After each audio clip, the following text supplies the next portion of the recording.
Madame, mademoiselle, monsieur, bonjour. Voici donc la deuxième émission de Entre nous soit dit, que nous allons consacrer aujourd'hui au problème du monopole de la sécurité sociale. C'est un problème dont ceux qui nous connaissent savent que nous nous occupons depuis longtemps, et pour essayer d'y comprendre quelque chose, car beaucoup de gens n'y comprennent rien, j'ai demandé à Jean-Christophe Monique, qui lui comprend quand même un certain nombre de choses, de bien vouloir me poser les questions. Depuis toutes ces années que voilà. vous les expliquez, ou voilà. que vous tentez de me les expliquer. Et donc, Jean-Christophe Monique est assez adepte du précepte de Woody Allen, tant de choses que j'aurais toujours voulu savoir sur, mais il s'agit là de choses plus vertueuses que celles que le titre du film de Woody Allen laisse supposer. Alors, mon cher Jean-Christophe, eh bien, vous avez la parole pour m'interroger sans ménagement. Oui. Écoutez, bonjour chers téléspectateurs, bonjour Claude. Les téléspectateurs qui vont regarder Entre nous soit dit savent que vous êtes le président du mouvement pour la liberté de la protection sociale. Peut-être faut-il d'abord préciser que liberté de la protection sociale ne veut pas dire que vous êtes pour la suppression de la protection sociale. Et il y a beaucoup de détracteurs ou de gens qui soit ne comprennent pas, soit qui sont de mauvaise foi et ont tendance à confondre les deux. La sécurité sociale, c'est un problème très important puisque les masses financières qui sont en cause sont énormes. Le budget de la sécurité sociale dépasse le budget de l'État et on sait qu'aujourd'hui, partout, il y a des déficits énormes de l'assurance maladie, la population vieillit et donc les frais d'assurance maladie sont de plus en plus importants. Il y a des déficits aussi parce que comme la population vieillit, des déficits sur nos systèmes de retraite qui sont énormes. Donc c'est un enjeu fondamental pour les années à venir, c'est un enjeu dont devraient parler les politiques mais qu'ils ne font pas. Et en France, la sécurité sociale relève d'un mythe. On parle du Dieu sécu pratiquement, puisque la sécurité sociale s'occupe des Français de la naissance jusqu'à la mort, elle est censée les protéger. Et ils acceptent beaucoup la pression fiscale en raison de cette sécurité sociale. Alors, est-ce que qu'on nous présente d'ailleurs comme étant la meilleure du monde? Alors même s'ils payent le plus d'impôts, ils disent oui, mais en contrepartie, nous avons le meilleur système du monde. Vous qui avez beaucoup regardé les systèmes de sécurité sociaux étrangers, est-ce que vous pourriez nous dire un mot rapidement? Est-ce que nous avons le meilleur système de santé du monde et la meilleure sécu du monde? Non, nous ne l'avons pas pour une raison fort simple, c'est que la sécurité sociale française a un rapport qualité-prix désastreux. Il y a d'autres systèmes qui sont meilleurs dans d'autres pays, sans être parfaits. Il n'y a pas de système de sécurité sociale parfait.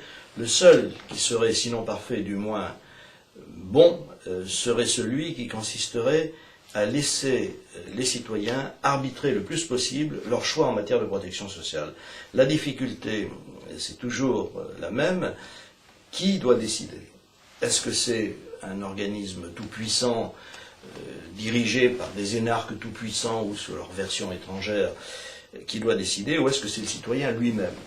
Alors, je suis bien conscient du fait que les décisions de caractère collectif doivent être prises d'une manière organisée, mais de là à le faire d'une manière systématiquement administrative et autoritaire, il y a un pas qui nous fait passer d'un système de liberté à un système de collectivisme.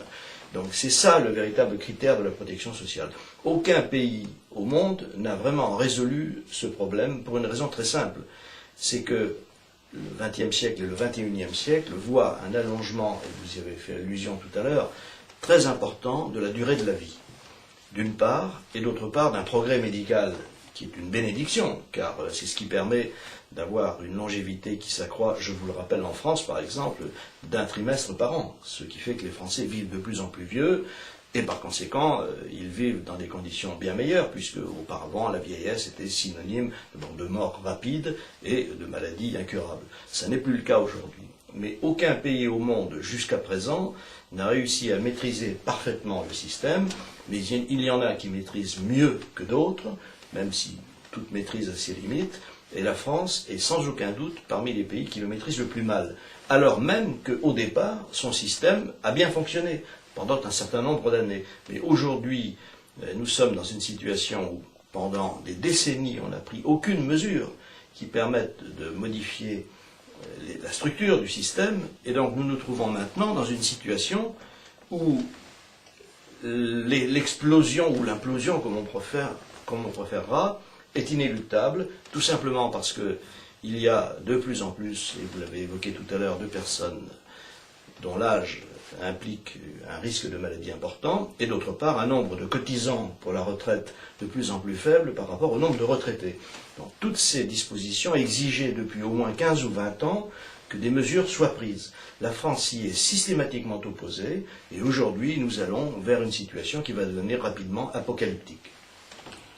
Alors effectivement, en Europe, on sait qu'il y a de nombreux pays qui ont effectué des réformes, y compris des gouvernements d'ailleurs socialistes, puisque les socialistes suédois ont d'abord unifié le système des retraites, c'est-à-dire que c'est rigoureusement le même mode de calcul et le même type de pension, quel que soit le métier, voilà, quel que soit le métier que vous faites. Donc c'est la même chose pour les fonctionnaires que pour les gens qui travaillent dans le privé, pour un ouvrier qui travaille chez Volvo, comme pour un fonctionnaire du ministère de l'Intérieur. Donc déjà, il y a une notion de justice qui n'existe pas chez nous, puisqu'il y a des disparités qui sont très fortes. Et puis, on sait aussi que des pays comme l'Allemagne, ils ont mis aussi en Suède, qui est un pays pourtant très socialiste, je prends cet exemple, non pas parce que ma mère est suédoise et que je le connais bien, mais parce que c'est un pays très socialiste, presque aussi socialiste que nous en termes de ou même plus socialiste que nous en termes de prélèvement. Voilà. Mais ils sont en train d'inverser ce phénomène. Ils ont voté récemment pour un gouvernement libéral et conservateur.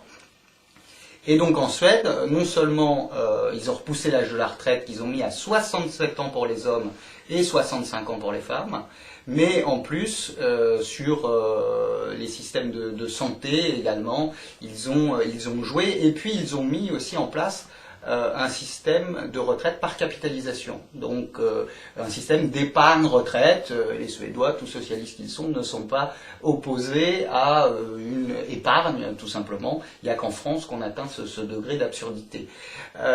Alors, on sait que vous avez analysé dans le livre que nous avons écrit ensemble, La Révolution bleue est en marche, vous avez analysé le fait que la sécurité sociale fait partie de la légitimité des hommes politiques français. Elle est même le cœur même de cette légitimité. Est-ce que vous pourriez nous en dire un petit mot? Et c'est pour ça que ce combat est si important, et c'est pour ça qu'aucune réforme ne se fait en France.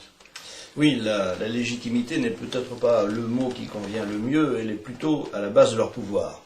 Parce que la légitimité, c'est quelque chose qu'on acquiert différemment, mais je vous rejoins quand même pour l'analyse de ce terme, en considérant que pour le citoyen, dans la mesure où il reçoit des prestations, il considère que celui qui les lui délivre ou qui les lui fait délivrer est légitime.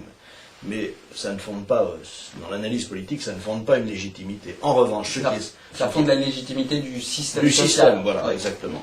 Donc, en ce qui concerne la protection sociale, elle est évidemment à la base du pouvoir énarchique, car la sécurité sociale a été instituée dans les années 45, c'est-à-dire après la libération, sous la pression d'un parti communiste qui avait, ne l'oublions pas, entre 25 et 30% des suffrages, et elle a été ensuite validée par la technocratie qui s'est installée en France à partir du retour du général de Gaulle au pouvoir. Le général de Gaulle lui-même n'était pas favorable à la technocratie, même s'il est vrai qu'il avait patronné d'une certaine manière la création de l'École nationale de l'administration, mais il avait un précepte très simple que Jacques Chirac aimait bien rappeler à l'époque où il ambitionnait de devenir président de la République. Il racontait comment, jeune secrétaire d'État au budget, je crois, il s'était présenté devant le chef de l'État de l'époque, le général de Gaulle, avec dans ses cartons le budget. Et le général de Gaulle avait procédé à une analyse assez rapide en disant « Il y a combien de prélèvements? Un tiers, c'est bien, il ne faut pas aller au-delà. » Aujourd'hui, nous sommes à 54% de dépenses publiques, c'est-à-dire à 20 points de plus que ce que le général de Gaulle considérait comme souhaitable. Et rappelez-vous que quand M. Pompidou a quitté le pouvoir à la suite de son décès, que M. Messmer donc a libéré l'hôtel Matignon, il n'y avait ni dette, ni déficit, et ni dette, et que les prélèvements obligatoires étaient autour de 35 à 36%, ce qui était conforme à la ligne du général de Gaulle. Bon, nous sommes depuis dans un système qui a complètement dérapé et qui me fait dire que finalement la sécurité sociale telle qu'elle est devenue actuellement est le fruit d'un mariage contre nature, encore que d'une certaine manière il ne soit pas tellement contre nature, entre le communisme et la technocratie.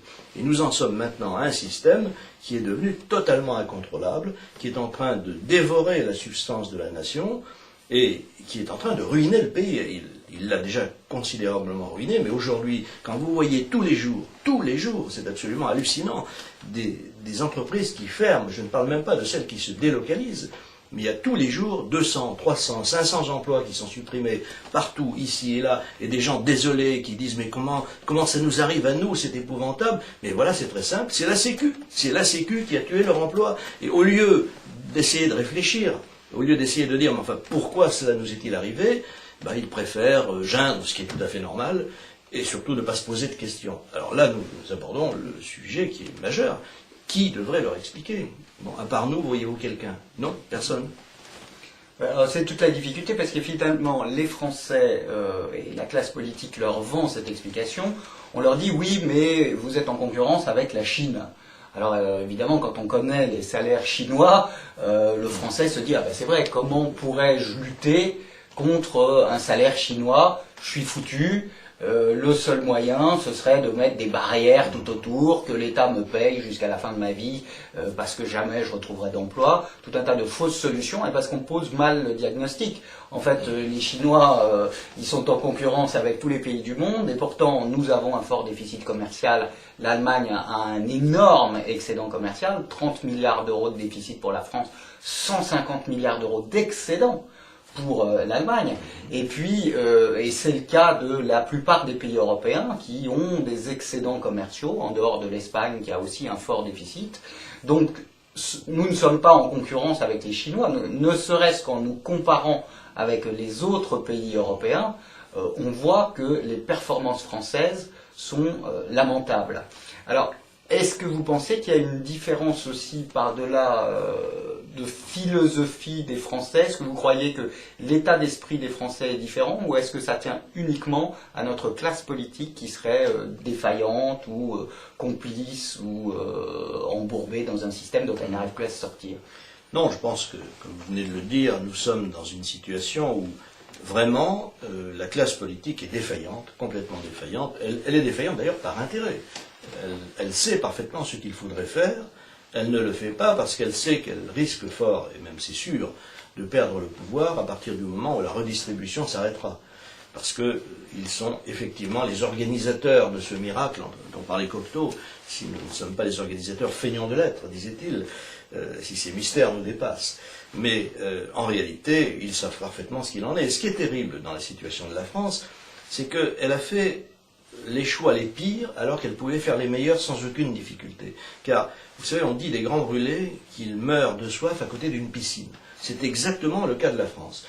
Il y a depuis 1992 des directives européennes qui exigent que la sécurité sociale soit mise en concurrence. Non pas qu'elle disparaisse, qu'elle soit mise en concurrence avec les institutions de prévoyance, les assurances privées et les mutuelles.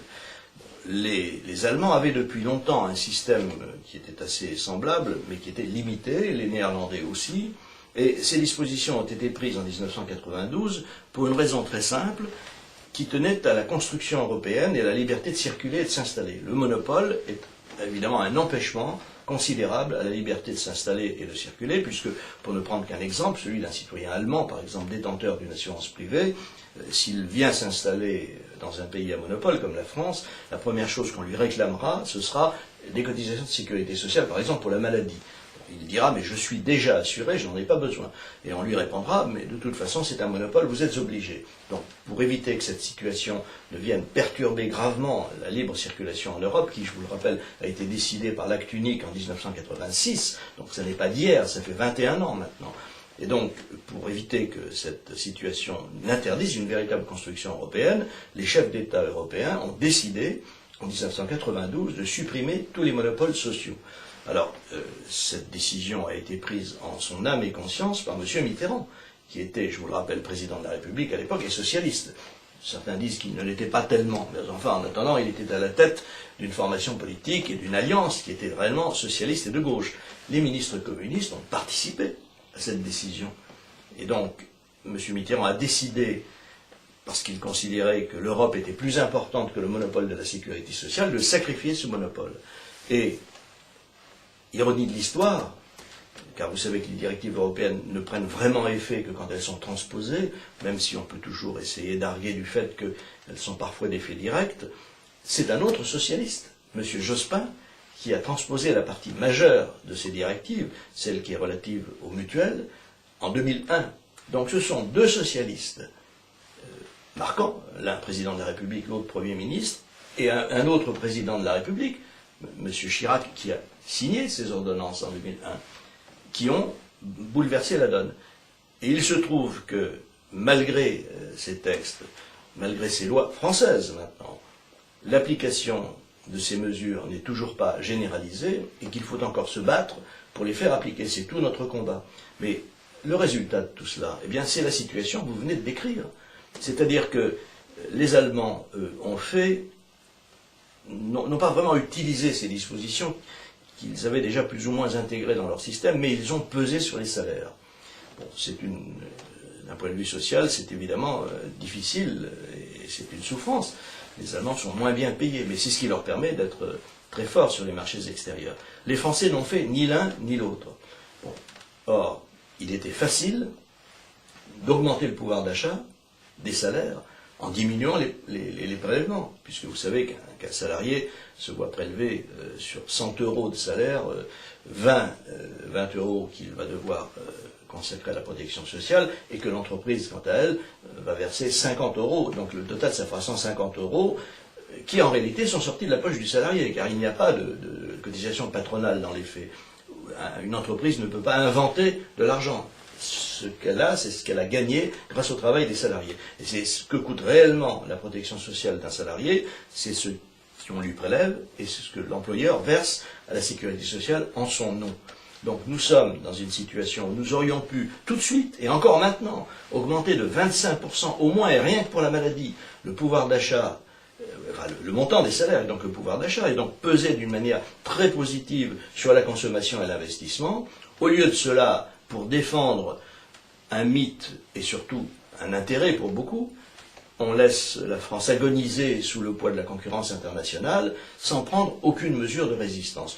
Voilà la raison pour laquelle nous menons ce combat depuis 1991. Il était fondamental pour les raisons que je viens de vous exposer, mais il est encore plus fondamental aujourd'hui parce qu'il est une question de vie ou de mort pour l'économie française. Alors effectivement, la mise en concurrence de l'assurance maladie est quelque chose la concurrence en règle générale a tendance à abaisser les coûts puisque les gens sont obligés d'être compétitifs et qu'il y a une pression que leur met le marché. Est-ce que vous pouvez donner aux téléspectateurs un exemple concret d'une assurance maladie, par exemple, combien cela leur coûterait-il? Est-ce qu'ils sont mieux ou moins bien remboursés par rapport au système français si on prenait un salarié moyen? Alors précisément, nous avons fait ces calculs et ils n'ont jamais été démentis par quiconque, y compris par les autorités françaises qui auraient parfaitement pu dire « mais ce que vous racontez n'est pas vrai ». Eh bien non, ils ne l'ont jamais démenti, et pour cause, car nous avons fait un calcul sur le salaire médian français. Un couple de travailleurs payés au salaire médian français économiserait, et nous avons tous les exemples chiffrés à la disposition de ceux qui veulent les lire, économiserait, parlons en francs, parce que ça parlera peut-être plus encore aux gens qui ne se sont pas tous mis à l'euro, quelque chose comme 35, 40 ou 45 000 francs français par an. Vous vous rendez compte de l'importance de cette économie, car ça représente pour des gens qui sont payés 12 000 francs par mois, ça représente pratiquement 3 mois de salaire, et ça représente également, par exemple, le coût d'achat d'une voiture moyenne. Disons que d'occasion, ou même en 2 ans, ils peuvent s'acheter une voiture de bonne qualité. Et on a récemment, j'ai été très frappé par cette étude, les journaux ont publié une étude concernant les constructeurs automobiles français, qui ont des difficultés en ce moment, et ces difficultés, figurez-vous, viennent du fait qu'ils étaient spécialisés sur le milieu de gamme, et que le milieu de gamme ne marche plus en France. Le milieu de gamme, c'est qui? Ce sont les classes moyennes, celles que nous venons d'évoquer. Alors, ils ne peuvent plus s'acheter de voitures. Alors, je sais bien qu'il n'y aura pas que des achats de voitures dans les économies qu'on fait, mais tous les symptômes se rejoignent pour dire qu'on assassine les classes moyennes, on les a assassinées, elles ne s'en sortent plus, et actuellement, tous les remous politiques que la France a connus depuis ces années viennent du fait que les classes moyennes n'acceptent pas que la France soit un pays dans lequel seuls les très riches ou les pauvres s'enrichissent régulièrement. Alors naturellement, ça n'est pas du même niveau, mais il y a eu des études qui sont parues dans différents journaux, dont Le Monde, il n'y a pas très longtemps, et qui expliquent que la France est devenue un pays où, contrairement à tout pays moderne, ce sont les extrêmes qui progressent et que la classe moyenne stagne, voire même régresse. Ça, c'est un phénomène qui a un caractère révolutionnaire, parce qu'on n'a jamais vu une classe moyenne accepter durablement, dans un pays moderne, que son niveau de vie stagne à ce point, voire régresse. C'est d'ailleurs pour cela qu'on pourrait éventuellement avoir une surprise aux prochaines élections présidentielles si tout le monde a ses signatures. Justement, peut-être un petit mot de politique, parce que je pense que les téléspectateurs sont intéressés. Comment jugez-vous la prestation des différents candidats par rapport à ce qu'ils ont dit avant, ce qu'ils disent aujourd'hui? Prenons les quatre principaux, les quatre gros candidats entre guillemets, et dans l'ordre, Ségolène Royal en allant de la gauche, François Bayrou, Nicolas Sarkozy et Jean-Marie Le Pen. Est-ce qu'ils ont à peu près la même approche? Est-ce qu'ils évitent de parler, selon vous, de ces problèmes? En matière de protection sociale, nous sommes dans le désert absolu. Seul Jean-Marie Le Pen avait évoqué le sujet, mais il y a déjà un certain temps, au grand jury RTL Le Figaro, LCI, il y a un peu plus d'un an, je crois, où il avait indiqué que les textes européens faisaient en sorte qu'il n'y avait plus de monopole de la sécurité sociale. Il semble n'avoir pas repris ce thème dans sa campagne actuelle, mais on n'en connaît pas tous les détails, puisqu'il doit l'exposer, je crois, à la fin de la présente semaine. Mais il présente des propositions qui, je l'ai entendu hier dimanche, au même grand jury RTL Figaro LCI, tenir des propos relatifs à la différence du prix des cotisations pour les étrangers et pour les Français. Mais il a admis, à juste titre d'ailleurs, je crois, que quand on paye une cotisation, on doit avoir une prestation. Donc, mais enfin, il n'est pas allé très loin. Ségolène Royal n'a jamais abordé le sujet, et pour cause, puisqu'elle fait partie d'une formation politique qui est très gênée dans cette affaire. J'ai écrit à M. Jospin pour lui demander ce qu'il pensait de cette situation. M. Jospin ne m'a pas répondu. Donc, curieusement, parce que c'est quand même lui qui a fait voter ces textes. Et je lui disais même, en lui tendant une perche, que le gouvernement a été quand même déloyal. Alors lui, qui se prévaut de loyauté, aurait pu me dire « Mais non, bien sûr, vous avez tout à fait raison. Moi, si j'avais été aux affaires, c'est-à-dire si j'avais gagné l'élection de 2002, j'aurais appliqué les textes. » Je ne suis d'ailleurs même pas sûr qu'il ne l'aurait pas fait. Parce que on peut faire beaucoup de reproches à Jospin, et en particulier sur le plan politique, mais j'ai le sentiment, en tout cas la façon dont il a transposé les directives européennes en 2002, en 2001, pardon, excusez-moi, a été loyal. Il l'a fait dans des conditions satisfaisantes et on ne peut pas se plaindre de la transposition qui a été juridiquement correcte. Donc, Madame Royal ne parle pas de cela, elle ne parle d'ailleurs de rien, puisque j'entendais ce matin sur une radio qu'elle avait littéralement sidéré les ambassadeurs des pays étrangers qu'il avait invités à s'exprimer devant eux, en leur disant « écoutez, je vous écoute ». Alors, ces braves ambassadeurs pensaient plutôt qu'elle allait leur parler.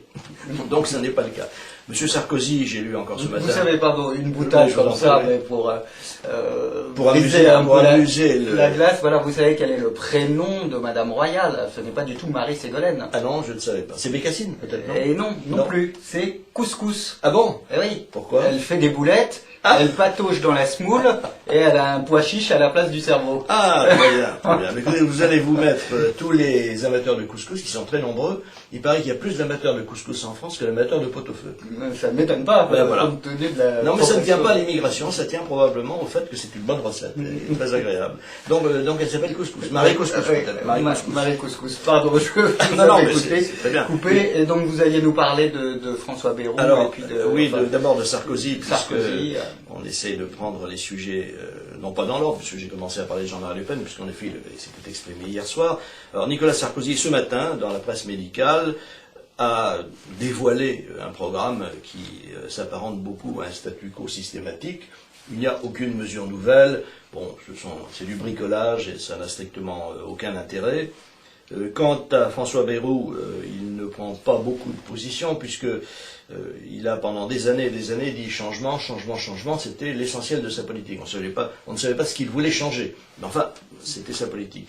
Je l'écoute ces temps-ci avec intérêt, parce qu'il est en train de préciser un certain nombre de choses. Mais hier, il s'est passé beaucoup de choses hier soir, ou hier après-midi, il était à l'émission France Europe Express, je crois que c'est comme ça que ça s'appelle, sur la chaîne 3, France 3, et il a dit qu'il voulait que les entreprises ne licencient plus les personnes âgées, enfin, plus âgées. Mais il oublie une chose, c'est qu'il faut baisser les charges sociales pour ça. Donc il tourne finalement autour du pot, mais il n'arrive pas réellement à prendre ces résolutions, parce que comme vous le disiez en commençant notre entretien, tous ces gens ont peur. Ils ont peur qu'en 10 ans, et dans la deuxième partie de notre entretien, je vous révélerai ce que certains ministres ont dit, non même pas en privé, mais en recevant des délégations, c'est absolument stupéfiant. Ils savent tous, il n'y a plus de monopole. Ils n'osent pas le dire parce que nous sommes dans le domaine du tabou. Alors, si vous le voulez bien, mon cher Jean-Christophe, parce qu'il y a une petite horloge qui fonctionne auprès de nous et qui nous indique que nous allons devoir marquer une petite pause technique. Donc, nous allons, si vous le voulez bien, conclure cette première partie sur une observation qui me paraît évidente, c'est-à-dire qu'il y a un très grand travail d'explication à faire, c'est celui auquel nous nous attelons aujourd'hui, mais que cette explication sera d'autant plus positive et d'autant plus productrice, et productive comme on voudra, que les Français eux-mêmes prendront en charge le problème. Il faudrait qu'ils posent des questions, et si les Français posaient plus de questions, ils auraient plus de réponses. Alors nous allons, si vous le voulez bien, marquer une très brève pause technique, et nous nous retrouvons aussitôt après pour parler de ce sujet passionnant. Madame, mademoiselle, monsieur, bonjour à nouveau. Nous reprenons donc le cours de cette émission, Entre nous soit dit, entre nous et entre les autres, car chacun peut naturellement répéter ce qu'il aura entendu, et le silence est notre principal ennemi. Donc, alors, mon cher Claude, vous nous avez mis l'eau à la bouche, puisque vous nous avez dit en fin de première partie que les ministres tenaient en privé des propos extrêmement savoureux et qu'il faudrait porter à la connaissance des Français. Alors, est-ce que vous pourriez nous donner quelques exemples des propos de ces ministres? Alors, je vais vous donner deux exemples pris dans l'actualité, l'une un peu plus ancienne et l'autre très récente. Le premier exemple est celui du ministère de M. Douste-Blazy, qui est ministre de la Santé il n'y a pas très longtemps, qui reçoit une délégation de professionnels de santé, et ce sont un membre de son cabinet qui les reçoit, donc avec l'aval du ministre bien sûr, et quand cette délégation lui demande où en est l'abrogation du monopole de la sécurité sociale, comment se fait-il que vous ne l'annonciez pas, vos fonctionnaires leur répondent, enfin nous savons très bien qu'il n'y a plus de monopole de la sécurité sociale, mais nous ne pouvons pas l'annoncer, nous avons peur des réactions. Quand vous pensez qu'en ayant mis 1 euro de plus dans la balance, c'est-à-dire en demandant aux Français de subvenir aux frais de sécurité sociale en prélevant 1 euro sur leur feuille de soins, nous avons déjà eu des réactions très vives. Alors nous craignons évidemment tout cela. Vous vous rendez compte? 1 euro. 1 euro. Alors qu'il était très facile, ce sont des lois qui sont votées, il suffit de les annoncer. Alors, premier exemple. Donc ils le savent parfaitement. Et figurez-vous que le chef de cette délégation a publié un communiqué que le Parisien a repris, avec une photo de M. Douste-Blazy. Croyez-vous qu'il y ait eu une réaction? Ni démenti, ni commentaire. Et il y a quand même un phénomène très étrange, c'est que le Parisien est le journal français le plus repris actuellement. Et encore aujourd'hui, vous pouvez constater que sur tel sujet ou tel autre, quand le Parisien sort un document, l'ensemble de la presse, les radios, les télévisions le reprennent. Là, rien du tout. Deuxième exemple, une réunion des professions de santé se tient dans le 17e arrondissement, à la mairie du 17e, chez Madame Françoise de Panafieux, au mois de décembre 2005. Il y a là 300 ou 350 professionnels de santé de toutes les disciplines. L'invité est M. Xavier Bertrand, ministre de la Santé et des Solidarités. N'oubliez jamais les solidarités. Il n'y en a pas qu'une, hein. Non, c'est mieux, on en a des solidarités. Et donc, M. Bertrand est interrogé par un de ces professionnels de santé sur le même thème, en disant, Monsieur le ministre, il y a des textes en France qui ont été votés par différentes majorités, et qui disent qu'il n'y a plus de monopole de la sécurité sociale. Comment se fait-il que vous n'appliquiez pas ces textes et que vous ne le fassiez pas savoir aux intéressés, c'est-à-dire à tous les citoyens français. Et M. Bertrand, fort embarrassé, répond moi, mon problème, ça n'est pas d'aller vers un système à l'américaine, mais de sauvegarder le système français.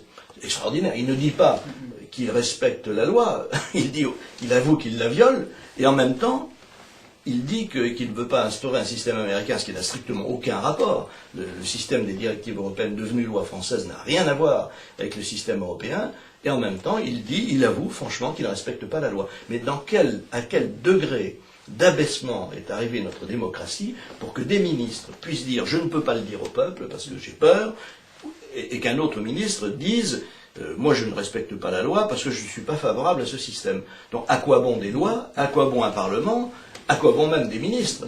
C'est la jungle. Alors cette fameuse jungle qu'on accuse les libéraux de vouloir instaurer, bien à tort, parce que le libéralisme, c'est la loi, avant tout la loi et la protection de la loi. Mais ce sont eux qui ont instauré une véritable jungle en se prévalant d'objectifs sociaux. Alors, vous avez rappelé en première partie que l'ensemble de votre combat remonte à ces fameuses directives de 1991, exactement. Les directives sont de 92, et nous avons commencé en septembre 91 par la publication de notre manifeste. Et vous saviez que ces directives allaient sortir? Oui, bien sûr, car nous étions bien informés de ce qui se passait à Bruxelles. Vous savez que les directives se préparent dans la concertation. Nous savions ce qu'elles contiendraient. Nous avions évidemment des contacts à Bruxelles avec des hauts fonctionnaires ou des commissaires européens, et nous savions que ça allait se faire. Ils ne nous ont pas caché que la grosse difficulté viendrait de la France. C'est pour ça qu'ils ont suivi avec beaucoup d'attention, d'intérêt et de soutien à notre action, jusqu'au moment où eux-mêmes se sont vus menacés par le gouvernement français il n'y a pas très longtemps, et là ils se sont mis aux abris en vertu du principe bien connu à Bruxelles, quand il pleut, on ne sort pas. Alors, vous avez expliqué que c'est une législation d'origine européenne qui a été votée par les représentants français au Parlement européen, puis elle a été transposée par M. Jospin dans le Code de la sécurité sociale. Donc les textes de loi sont là, mais par contre, dans la pratique, il y a deux obstacles. Donc il y a l'obstacle de la classe politique, enfin deux obstacles qui sont pilotés par la classe politique. Il y a l'obstacle des URSSAF, qui continuent à prélever, même quand certains Français se sont assurés pour la maladie dans des compagnies d'assurance, dans d'autres pays, auprès de compagnies d'assurance étrangères, européennes, qui ont été agréées par l'Union européenne. Et puis les URSSAF, et il y a les tribunaux qui ne font pas respecter la loi. Alors, que peut-on faire contre des URSSAF et des tribunaux qui ne respectent pas les textes de loi? Alors, il y a des cercles vertueux, il y a des cercles vicieux. Le cercle vertueux, c'est la loi et l'application de la loi.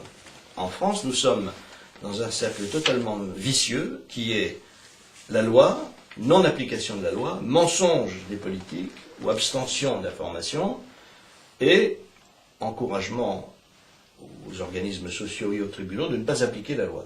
C'est une situation proprement scandaleuse. Alors naturellement, cette bataille, nous la menons, et nous la menons avec énergie, notamment en assignant les caisses qui ne se plient pas aux règles légales devant les tribunaux correctionnels. Nous avons plusieurs instances en cours, et nous récusons également, assez souvent maintenant, les tribunaux qui ne respectent pas la loi.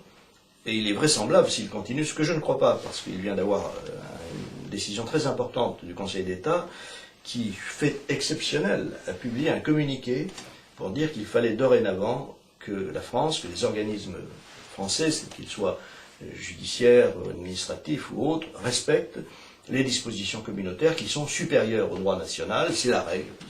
On peut ne pas être pour, en politique c'est un autre choix. Et à partir du moment où la France a accepté, la règle c'est que les dispositions communautaires priment sur le droit national, y compris, a rappelé le Conseil d'État, sur les dispositions constitutionnelles. C'est très très important, et le caractère vraiment solennel de la procédure me fait penser que les tribunaux vont maintenant s'aligner car ils n'auront plus de choix. Mais jusqu'à présent, c'est vrai, nous avons eu des difficultés qui n'auraient jamais dû exister, puisque très franchement, je n'avais probablement pas mesuré le degré de corruption du système français. Ça a été une surprise, une très mauvaise surprise. Je pensais qu'après la transposition définitive par M. Jospin en 2001, et après les quelques mois nécessaires pour mettre tout cela en musique par le biais de règlements ou de décrets d'application, tout ceci entrerait dans l'ordre et à la fin de 2002, nous pensions que tout allait s'organiser paisiblement et dans un esprit démocratique. Or, ce n'est pas du tout ce qui s'est passé, puisque les ministres ont commencé à mentir, que les tribunaux se sont sentis encouragés à ne pas appliquer la loi, voire même incités à ne pas l'appliquer, et que les organismes sociaux ont instauré le mensonge en mode de gouvernement de leurs relations avec les assurés sociaux. Alors tout ceci va s'arrêter, parce que maintenant nous en sommes à un point où c'est véritablement un coup d'État permanent que ces organismes ont institué contre les Français. Donc ça ne va pas pouvoir continuer. Mais il faut bien reconnaître que 3 années ont été perdues, au moins 3 années, et même aujourd'hui on vient de terminer la 4e et on commence la 5e, au cours desquelles les entreprises tombent les unes après les autres. C'est ça le véritable drame. Le drame français, c'est que l'emploi s'effondre, sous réserve des emplois artificiels qui sont créés ici et là, mais avec l'argent des contribuables. C'est-à-dire que ce sont des emplois qui coûtent très cher finalement et qui ne rapportent pas grand-chose. Donc l'emploi français s'effondre sous le coup de l'illégalité permanente qui a été instaurée par des gouvernements incapables de prendre leurs résolutions. Donc nous nous battons pour cela. Nous avons remporté un certain nombre de succès, mais les principaux succès, nous les remportons pour l'instant sur le champ des professions indépendantes. Parce qu'il y a une différence entre un travailleur indépendant et un salarié, c'est que le travailleur indépendant détient l'argent de ses cotisations. Donc il en fait ce qu'il veut. S'il ne paye plus, l'organisme social ne peut qu'engager éventuellement une action juridique, mais les actions juridiques sont d'issue très incertaine pour ces gens-là, parce qu'ils n'ont pas le droit pour eux. En revanche, pour le salarié, se pose le problème de l'employeur. C'est-à-dire que l'employeur, lui, est pris entre le marteau et l'enclume, il a le salarié qui lui réclame la liberté, et il a l'URSSAF qui lui dit « attention, vous n'avez pas le droit ». Donc pour l'instant, les employeurs se réfugient dans une abstention qui est assez désagréable pour les salariés, mais qu'ils ne vont pas non plus pouvoir maintenir très longtemps, dans la mesure où la pression des salariés va se faire de plus en plus forte, à mesure que l'information va circuler, car vous êtes bien évidemment conscient comme moi que Internet a tout changé. Maintenant, il suffit, d'abord on peut regarder la télévision sur Internet, c'est le cas de ce que nous faisons. Il y a beaucoup de sites Internet qui reprennent nos informations, et je pense que l'information va déborder très vite. Tous ceux qui croyaient jeter encore une espèce de manteau sur cette révolution en train de se faire, je crois que maintenant les choses vont changer très vite. Oui, alors c'est là où on a l'impression dans cette campagne présidentielle que l'ensemble des candidats patauchent quand même un peu, puisque on voit une population française qui est stressée par la montée du chômage ainsi que par la montée du déficit du commerce extérieur qui est révélateur de l'effondrement de notre compétitivité, de la montée de la dette. On voit que les Français sont conscients qu'il y a un problème, que ça ne pourra pas continuer longtemps comme ça, mais tout le monde parle de la Chine, c'est-à-dire de la concurrence des pays émergents, de l'euro, du progrès technologique, que sais-je encore, du réchauffement climatique. On cherche à détourner l'attention des Français des vrais problèmes et sans révéler aux Français, sans insister sur le fait que la France est non seulement le pays qui a la croissance la plus faible au niveau de l'Union européenne, mais encore le pays qui a le chômage le plus élevé, le pays qui a la dette qui croît le plus. Donc nos problèmes sont différents de ceux de nos voisins qui ont le même niveau de vie que nous. Et donc on cherche à détourner. Donc c'est pour ça que votre combat est absolument fondamental, mon cher Claude, c'est qu'il faut ramener les Français vers ce qui est essentiel. Et ce qui est essentiel, c'est la réforme de notre système de sécurité sociale, ainsi que tout ce fatras administratif qui empêche nos entreprises et tous les entrepreneurs de créer de la richesse, ainsi que tous les travailleurs, tous ceux qui investissent, qui épargnent, etc. Donc c'est pour ça que c'est fondamental. Et j'aimerais justement, pour commenter votre phrase, dire que c'est d'autant plus regrettable que tout était prêt, vous pouvez le faire, et qu'il y a une contradiction fondamentale dans le fait d'avoir ouvert les frontières intérieures de l'Europe et de n'avoir pas donné aux Français la possibilité de lutter à armes égales. Parce qu'il s'est trouvé que pendant toute cette période, la mondialisation et l'ouverture des frontières européennes qui représentent quand même, l'Europe représente 70% des échanges, donc il n'y a pas que la mondialisation, il y a l'Europe également, eh bien tout cela aurait pu se traduire par un enrichissement considérable des Français si on leur avait donné la possibilité de s'assurer librement et de faire des économies sur la protection sociale. Au lieu de ça, on a ouvert les frontières et on a littéralement attaché les pieds et les mains des Français, si bien qu'ils n'ont pas pu se défendre. Et tout ceci est absolument inacceptable, parce que c'est cela qui a créé la situation actuelle, et je vous garantis, avec une certitude totale, que si on avait réellement fait ce qu'on s'était engagé à faire, le référendum sur l'Europe n'aurait pas été négatif, parce que pour une fois que les Français voyaient un grand avantage, auraient vu un grand avantage dans la construction européenne, on le leur a enlevé. On les a privés de ce que l'Europe pouvait leur apporter. Alors je ne vois pas effectivement quel avantage ils pouvaient en tirer, et ils ont voté non, à juste titre d'ailleurs, faut le dire.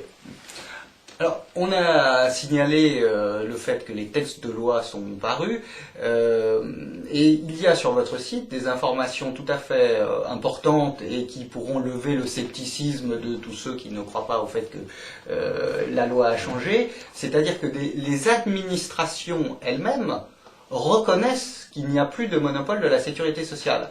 Et sur votre site, on trouve des lettres tout à fait étonnantes du ministère de l'Intérieur, enfin des services internes du ministère de l'Intérieur, de la Poste, qui dit, mais non, il y a aujourd'hui la libre concurrence sur les problèmes de protection sociale. Et face à ces administrations qui admettent la législation, vous avez des compagnies d'assurance en France privées qui normalement devraient être les premières intéressées à l'ouverture du marché, qui ne font rien. Alors comment expliquer ce contraste? Peut-être que vous pouvez préciser ce que disent ces administrations, et puis comment expliquer ce contraste avec la quiétude, le silence des compagnies d'assurance privées françaises. C'est fort simple. D'abord, les administrations, quand elles sont poussées, même pas dans leur dernier retranchement, certaines l'ont fait tout à fait spontanément, indiquent il n'y a plus de monopole, l'assurance est désormais libre, et le dernier document en date est une circulaire de la direction des relations humaines de la Poste qui indique qu'effectivement on peut s'assurer auprès de n'importe quelle société d'assurance européenne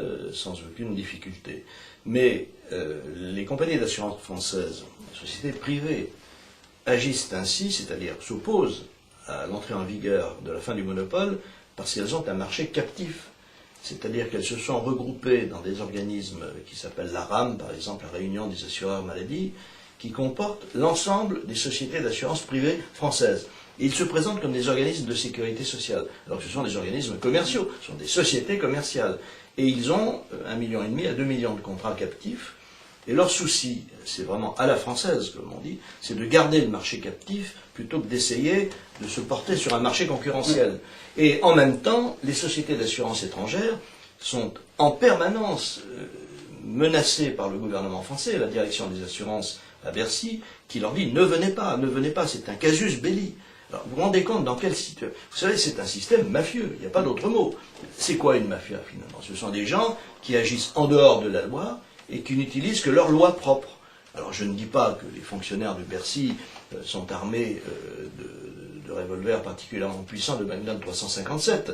Ils ont bien mieux, ou bien pire. Ils ont les menaces fiscales, ils ont toutes les menaces qui pèsent sur une administration extérieure, qui ensuite invoque auprès des assureurs de son pays les grosses difficultés qu'il pourrait avoir. Il y a un climat de menace et de vengeance, même, qui est absolument inacceptable.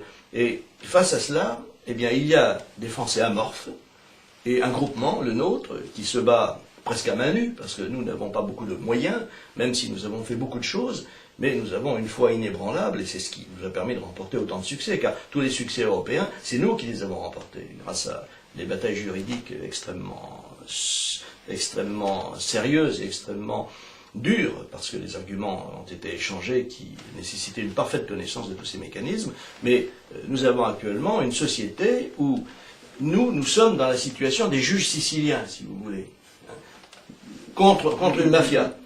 Or, les juges siciliens, bon, évidemment, il y en a certains qui ont mal fini. Alors, j'espère que pour nous, ça ira mieux, mais en tout cas, ce qu'il y a de certain, c'est que nous sommes réellement dans un cadre qui a totalement dépassé le cadre normal des oppositions démocratiques.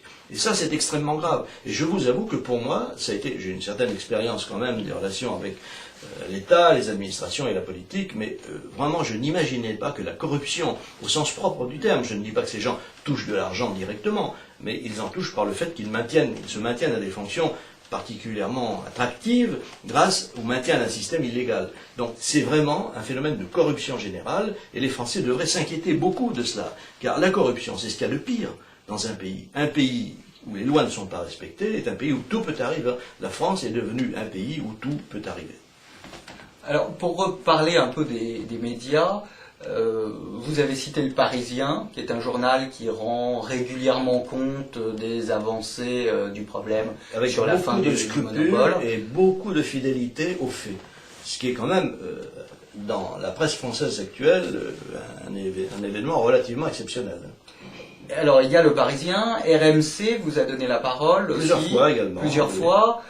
Et puis de temps à autre, un coup par-ci par-là, une émission Valeurs Actuelles a également Valeurs Actuelles. publié pas mal d'informations sur le sujet. Le journal Entreprendre. Le journal Entreprendre. Il y a un certain nombre d'autres journaux qui ont publié des textes un petit peu moins importants, mais enfin qui ont donné des informations. Et d'une façon générale, l'information n'est surtout pas relayée. Voilà, le véritable problème est là. Comme je vous le disais tout à l'heure, quand un journal très repris comme Le Parisien sort une information, normalement, il doit être relayé partout. En tout cas, c'est ce que font ses confrères. Eh bien, sur ce sujet, tel n'est pas le cas. Et je pense que si les autres journaux ne le font pas, ça n'est pas simplement parce que le sujet, comme ils me le disent parfois, est complexe. Il ne l'est pas tellement. C'est surtout parce qu'il est complexe pour un journaliste de dire la vérité. Si vous voyez ce que je veux dire. Surtout dans un système médiatique français qui est verrouillé avec, comme le dénonce François Bayrou. Exactement. D'ailleurs, ça marche bien. Son argument a vraiment, je crois qu'une partie du succès qu'il obtient actuellement dans les sondages tient au fait qu'il dénonce avec des arguments forts et justes. Ils sont d'autant plus justes que nous les développons depuis très longtemps aussi, le fait qu'il y a actuellement une situation médiatique qui est inacceptable, avec des sociétés qui détiennent les principaux médias français et qui travaillent avec l'État, soit parce qu'ils leur vendent des armes, soit parce qu'ils leur vendent des travaux publics. Vous passez par exemple devant l'hôpital des armées, l'hôpital du Val-de-Grâce. Ça m'est arrivé il n'y a pas longtemps, j'étais en bus et j'ai vu un panneau, il y avait des travaux, groupe Bouygues. Je veux dire, ils ont le droit de concourir, je ne vois aucun inconvénient à ce que Bouygues fasse des travaux, mais quand on est dans des relations aussi étroites avec les pouvoirs publics, quand on obtient le chantier d'un hôpital comme l'hôpital du Val-de-Grâce, il est vraisemblable qu'on ne peut pas se permettre de faire des misères au gouvernement, parce que, on vous dira ensuite, eh bien, monsieur Bouygues, vous avez un petit peu... comment dit-on, craché dans la soupe, c'est ça, non? Et donc ne crachez plus, s'il vous plaît. C'est comme disait Charles Trenet, par terre, on avait mis de la sciure de bois pour que les cracheurs crachassent comme il se doit. Donc, voilà, c'est exactement le cas actuellement, les cracheurs n'ont plus le droit de cracher. Alors, on a parlé de l'attitude des médias, vous avez fort bien expliqué pourquoi ils ne rendent pas compte des avancées fidèlement et pourquoi, en fait, ils taisent ces vérités. Il y a d'autres personnes dont on est un peu étonné de leur silence, ce sont les libéraux, parce que finalement vous agissez au nom de la liberté, pour la mise en concurrence, pour le bien du plus grand nombre, et souvent vous avez droit à des démentis de gens qui se prétendent libéraux et qui ont probablement des guillemets au titre de libéraux. Alors est-ce que vous pourriez nous expliquer le pourquoi de leur attitude? Alors écoutez, pendant longtemps, j'ai voulu croire qu'ils n'y croyaient pas. Mais finalement, je me suis aperçu que ça n'est pas du tout le cas. Ils ne sont dans cette attitude qui consiste à nier la réalité de l'abrogation du monopole, alors qu'un simple travail de lecture leur permettrait de vérifier qu'il suffit d'ouvrir le code de la sécurité sociale pour voir que tout est écrit en toutes lettres. Eh bien, je pense que finalement, ils sont dans la situation de cette dame qui s'était illustrée pendant une inondation par la charité dont elle avait fait preuve, aujourd'hui on dirait la solidarité, envers les personnes sinistrées. Donc elle avait fait preuve de beaucoup d'actions, de gestes généreux, etc. Elle s'était dépensée sans compter, et on l'a interrogée après cela en lui disant « bien bravo, pourquoi l'avez-vous fait ?» Elle s'est expliquée. « Et maintenant, quels sont vos projets ?» Et elle a répondu « eh bien écoutez, maintenant j'attends avec impatience la prochaine inondation. » C'est-à-dire que les libéraux, c'est ça, si vous voulez. Ceux qui se disent libéraux, le sont-ils vraiment? Au fond, ils ne sont heureux que quand ils peuvent dire, regardez, ce système ne marche pas. La preuve, c'est que tout va mal. Mais quand quelqu'un, comme c'est notre cas, ou quelques-uns, parce que je ne suis pas seul, obtient des résultats qui n'ont jamais été obtenus par personne en France, dans le cadre d'un mouvement associatif, c'est-à-dire de faire changer les lois de la République et de changer pour une réforme profonde, une véritable révolution, ils préfèrent se dire, oui mais attendez, mais si ça marche, et si ça se fait, et si ça marche, mais nous les libéraux, mais qu'est-ce que nous pourrons dire? Alors, il y a eu un progrès, donc nous allons perdre l'os que nous rongeons en permanence depuis le temps, et donc il faut dire que Claude Reichmann se trompe. Voilà. Et ils vont même jusqu'à dire que je raconte n'importe quoi. Donc, ce qui peut arriver même à des gens très bien, mais dans le cas précis, si je raconte n'importe quoi, c'est que les lois françaises racontent n'importe quoi. Peut-être aussi parce qu'il y a toujours des combats pour la liberté, et donc à la limite il pourrait arrêter de ronger cet os-là et se jeter sur d'autres os. Peut-être aussi est-ce dû au fait que les professeurs sont souvent payés, tout le temps payés par l'université, oui. Et que l'université en France, c'est l'État, c'est le ministère de l'Éducation nationale, et qu'il est un peu difficile, il leur est un peu difficile de taper sur non, je ne crois pas. Non, je ne pense pas. L'explication évidemment a du poids, mais je crois que dans leur cas, ça n'est pas vraiment ce qui les arrête. Je crois réellement que ce qui les ennuie beaucoup, c'est que ces réformes ne soient pas venues d'un aréopage d'universitaires avec les couronnes de laurier sur la tête qui leur permettent d'être efficaces, comme vous le savez, dans les décorations florales, mais soient venus d'un groupe de gens de la société civile qui ne sont pas issus des milieux universitaires, même s'ils ont tous fait des études universitaires, et qui ont simplement pris pour thème d'action le fait de changer la situation. Voilà. Pour changer la situation, il faut agir.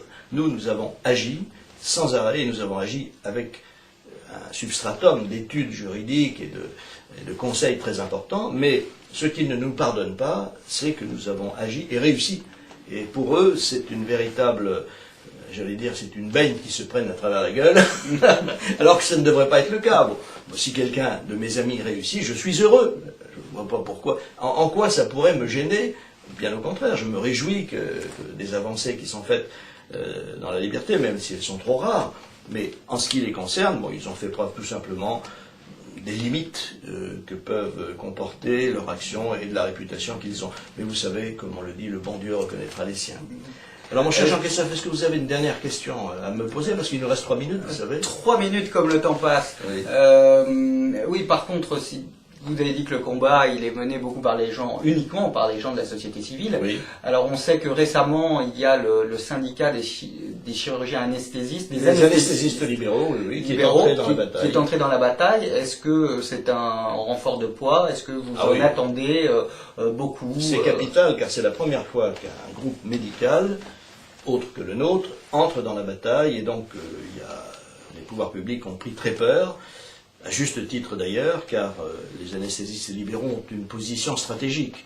Vous ne pouvez pas vous faire opérer en clinique privée sans passer d'abord par l'anesthésiste libéral. Or, quand il dit qu'ils allaient eux-mêmes se libérer de la sécurité sociale, s'assurer librement auprès de sociétés d'assurance étrangères et informer leurs patients. Alors là, ça a été une véritable terreur chez les défenseurs de la sécurité sociale qui sont allés faire une conférence de presse et qui sont allés mentir effrontément, ce qui va d'ailleurs leur valoir d'être traduit devant les tribunaux. Donc là, les anesthésistes libéraux ont vraiment fait changer la donne dans la mesure où c'est tout un pan de la médecine qui vient de basculer, et c'est un pan qui, comme je vous le disais, peut faire accéder à l'information un nombre considérable de gens. Donc les choses vont évoluer, je crois que nous aurons, mon cher Jean-Christophe, l'occasion d'en reparler, parce que c'est un sujet qui mérite qu'on en reparle, étant donné ses incidences à la fois économiques, sociales et politiques. Et en attendant, je crois que nous allons devoir, pour aujourd'hui, conclure cet entretien. Je vous remercie, bien sûr, de m'avoir posé des questions aussi intelligentes et subtiles, ce qui m'a permis d'y répondre pas trop mal, je l'espère en tout cas. Et ce que j'ai pu avec tout ce que vous m'avez enseigné durant toutes ces années. En tout cas, je crois que c'était une excellente occasion pour nos téléspectateurs de découvrir qu'il y a d'autres vérités que celles qu'ils peuvent entendre à la télévision ordinaire et non pas sur une télévision libre comme l'est la nôtre. Madame, mademoiselle, monsieur, il me reste à vous remercier de nous avoir prêté attention. Merci Jean-Christophe. Soyez heureux, portez-vous bien, à bientôt, et vive la France!